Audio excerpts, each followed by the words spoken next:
It's been 5 years since Nicki Minaj released her fourth album, Queen, which is a solid effort. The only problem is it's far too long. And also, Barbie Tames was robbed of a spot on the track list. I really love the sonic direction of that song and felt Nicki should have done more songs in that direction. But I digress. For anyone following pop culture in 2018, it was impossible to not see how messy the Queen era was, which Nicki herself even admitted later down the line. There was the Cardi beef, which became a significant talking point and a huge point of contention.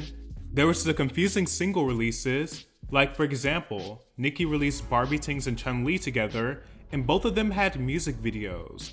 Yet only one was treated as a single, while the other song was completely left off the album. Then there was also many false starts to the albums, delays, pushbacks, date changes, and the album was still being worked on until the very last moment. There is absolutely nothing finalized, which for an artist of Nicki's stature is kind of baffling. You would expect her and the label to have everything prepared, but I assume that everything was last minute, and that Nicki really felt the need to push another album out due to the media and conversation surrounding her and the rise of new talent. Then there was also the Travis Scott and Stormi drama concerning first week sales, and then on top of that, the backlash she got for collaborating with 6ix9ine, as well as her extremely chaotic radio show Queen Radio, where she would go on long-winded, angry rants. Basically, everything that could have happened to overshadow the music in the album happened. And eventually the album seemed like an afterthought to Nicki herself, as she became more consumed with the public scrutiny as the era progressed. In spite of all of that, Nicki got herself back on track after Queen, with a lot of her songs experiencing a resurgence of sorts on TikTok.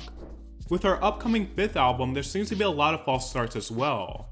Although not as chaotic as Queen when it comes to the media, it's panning out to be an equally messy rollout. Now I want to preface this by saying, rollouts aren't exactly the entire factor, especially for someone as established as Nicki, who doesn't necessarily have to work as hard as she did 10 years ago.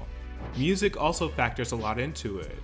But there is such a thing as releases becoming muddled, confusing, and nonsensical, especially for an artist like Nicki who is keen on showing off her accomplishments loud and clear, and obviously wants her music to do well, yet isn't necessarily taking the steps to ensure her work reaches its full potential.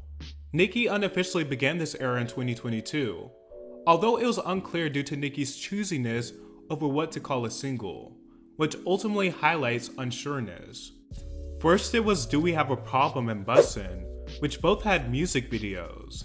Do We Have a Problem in particular had an extravagant music video, as well as a big feature from Lil Baby, but ultimately both songs read like a false start and had no true lasting power.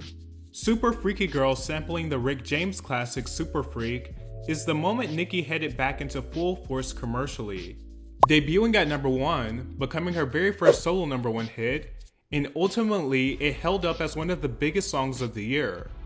Although critical reception was mixed, with many feeling it was a retread of Anaconda, sonically and lyrically, it served its purpose as a solid commercial offering. Although it was never explicitly stated to be the lead, it did have the implications of one. And Nicki later confirmed that it would be included on her album, especially due to its success, which I may say is a bit confusing, so she probably didn't expect it to become such a big hit at first. There was a slight blemish surrounding this song, and that's because it was at the center of a beef between Nicki and Latto, which could have turned into a more drawn out thing that could have derailed the moment, but fortunately it didn't. But after she was done with Latto, she seemingly had it out for Megan Thee Stallion, with her following song, Red Ruby Da Sleaze, which after the whole Cardi drama with Queen, I'm not even sure why Nicki would want a topic like this to take center focus. The song itself is not very structured, but I will say I think Anyway Ni Hao is one of the funniest lines Nicki Minaj had delivered in a while. Like, I genuinely giggle when she says that, because it's so random but it's so Nicki. She's like, before I get back to dragging someone, let me greet you in Chinese first. Nicki was hesitant to call this song her lead as well, but ultimately decided that it would be included on her album. Things picked back up with Nicki with Princess Diana remakes and Barbie World, where it seemed like Nicki was grooming Ice Spice to become her heir. and the songs were a moderate success. Not to mention, Nicki announced the album pretty early, 4 months in advance. She then pushed the date back to where the release date falls in November. Many people online noted that Nicki released her album cover only minutes after Foes, Cardi, and Megan announced their second collaboration. But instead of allowing pettiness to take lead, Nicki could have been taking advantage of pre-orders and pre-sales, instead of rush releasing a cover to get ahead of your enemies.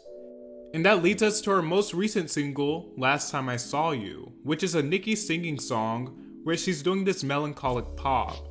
And after its chart performance, Nicki went on live to address the song standing. Imagine putting out a song right now with no additional versions, no video, and expected to debut in the top 20s. So this era thus far has led with a lot of confusion, misconceptions, and hecticness, and even delays.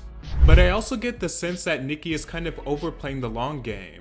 Although she clearly cares and places a lot of importance on numbers, she's at the point where she doesn't necessarily have to. However, a polished rollout would likely be beneficial. Like for instance, when she prematurely announced her retirement a few years back, maybe it was an inkling of her being overplaying the long game. And while I don't actually expect Nicki Minaj to retire, I do wholeheartedly believe that her career will be different following her 5th album. Whatever she decides to do with her 5th album, I hope it's good. I hope we get to see a more mature side of Nicki that maybe touches on her life as a mother, her reflecting on her career, and some of her losses and gains, as opposed to her industry beefs. I think that an amalgamation of the best aspects of Nicki, being funny, being introspective, being a little off the wall with smart and clever production choices, would be the best possible direction for an album named Pink Friday 2, an album in tribute to the album that ultimately began her career.